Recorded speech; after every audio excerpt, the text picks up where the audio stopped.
Miyazaki, qui sont vraiment des villes différentes et qui sont des endroits qui ont leur spécialité. Pour ceux qui n'ont jamais encore été au Japon, je vous invite à y aller, à commencer par Kyoto parce que c'est la plus belle en plus. Donc, et Glenn qui a été récemment, il y a 2 mois, qui a encore été à Kyoto et qui est notre intermédiaire pour les produits japonais. Alors il faut savoir qu'au Japon, certains produits qui sont suffisamment rares, c'est pratiquement le fournisseur qui choisit ses clients et pas l'inverse. Donc vous allez goûter aujourd'hui certains miso, le miso de Kyoto qui est assaisonné au sel d'Okinawa, qui est un produit pour moi extrêmement rare, mais qui est un des rares miso par exemple qu'on peut manger à la cuillère.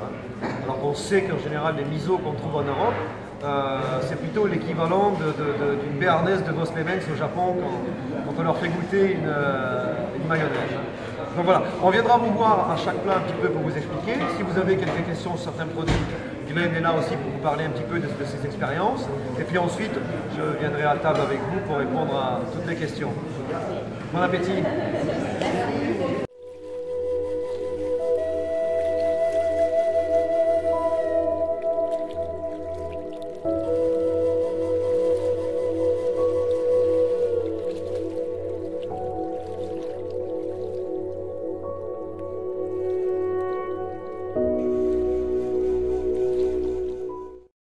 Des oursins pour assaisonner les plats, non pas simplement pour le manger comme ça, mais pour assaisonner un plat.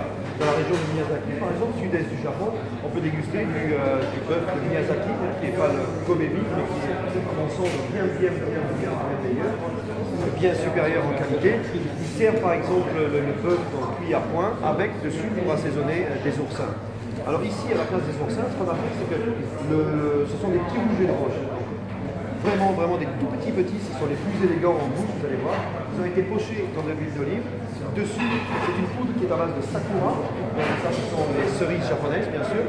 Les 3 petites graines que vous voyez, il faut les croquer, n'hésitez pas, c'est du feuillet sauvage du potager. Et alors, l'idée en dessous, c'est de faire un jus de moule. Alors, souvent, quand on fait un jus de moule dans la cuisine européenne, qu'est-ce qu'on fait? On cuit des moules. Avec son vin blanc, peu importe, un bouillon de légumes, on réduit, mais on ne peut pas réduire trop parce qu'on a un problème de sel souvent. Et en termes de consistance, c'est pas ça. Là, ici, ce que vous avez, ce sont des moules bouchons qui ont simplement été mixées comme on travaillerait les oursins. Donc on n'a pas fait de jus, elles sont vraiment crues. Donc ce qui est intéressant, c'est qu'on va avoir tout le côté proche à la fois du bouger et à la fois des moules. Et donc cette technique de faire des jus de coquillage, non pas en les cuisant, mais en réduisant simplement le fruit lui-même en jus, ça permet, vous allez voir, d'avoir quelque chose qui est bien plus puissant, et surtout en termes de puissance, on est 10 fois au-dessus du jus.